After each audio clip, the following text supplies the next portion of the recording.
שכולם איתי, אף פעם לא לבד. אך הרסתי בגדול. הרסתי עד הגג. עכשיו היא לא מוכנה אפילו לבזבז עליי מבט.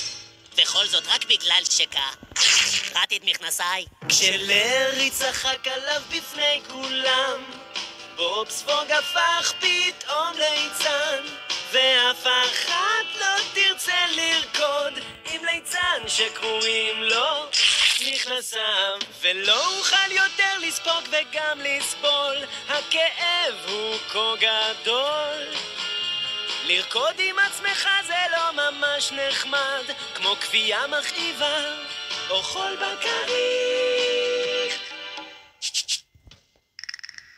עכשיו למדתי לקח שאותו לא אשכח, הקשיבו טוב וקבלו עצה. היו עצמכם, יאהבו אתכם, ולא תסיימו ככה סתם עם מכנסיים.